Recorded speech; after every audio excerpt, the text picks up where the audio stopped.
खुलुमबाय बड'लेण्ड खबर चेनेलाव नोंथांमोनखौ बरायनानै लाग्रोनाय जाबाय। 4 नं बावखुंग्रि समस्तिनि भटनि बारहावाया ओरैबायदि माने इन्टारेस्टिं जागासिनो दङ। दा इउपिपिएलनि गोख्रों बिजाथि प्रतिभा ब्रह्मखौ साथाम इन्डिपेन्डेन्ट केन्डिडेटफोरा बिजाथिफोरा जेबो सर्त गैयाजासे मदद होनो फोसावबाय। माने बिथांमोना गावसोर केन्डिडेट मोनबाबो गावसोर सारेन्डार लाबाय आरो बिथांमोनहा अपेन भाबै इउपिपिएलनि बिजाथि प्रतिभा ब्रह्मनो गावसिनि मदद होनायखौ गेवलाङै फोसावनानै लाबाय। दा बिदिबा प्रतिभा ब्रह्मआ साथाम निर्दलीय केन्डिडेटनि भटार्स सापर्टारफोरखौ मोननो हाबाय। दा बिनि बे सापर्ट मोननायाव बिथांमोननि सापर्टजों प्रतिभा ब्रह्मआ बावखुंग्रि समस्तिनिफ्राय देरहानो हागोन ना हाया बेखौ 4 मेआव जोङो मिन्थिगोन।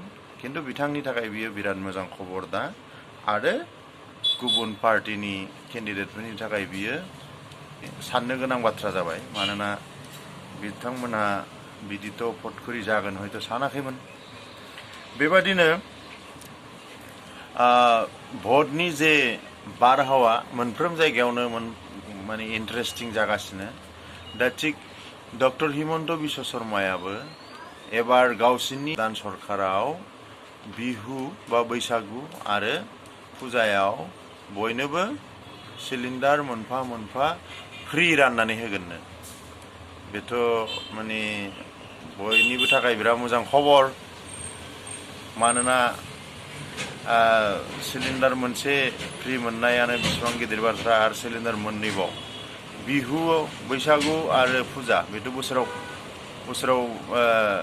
बोसोरफ्रोमबो माने बे थाखायो। होमबा बोसोरसेयाव गंनै फ्रि मोननाय जाहैबाय। समया खोन्थागोन देरहानानै बिथाङा माबादि रायजो राजानो बे गावनि बुंनायखौ खोथाखौ माबादि लाखिगोन समया खोन्थागोन। बेनिफ्राय दा गेस सिलिन्डारनिनो खोथा सावरायदों जेला जुद्धनि समावबो दावहा सोलिफुबाय थानाय समावबो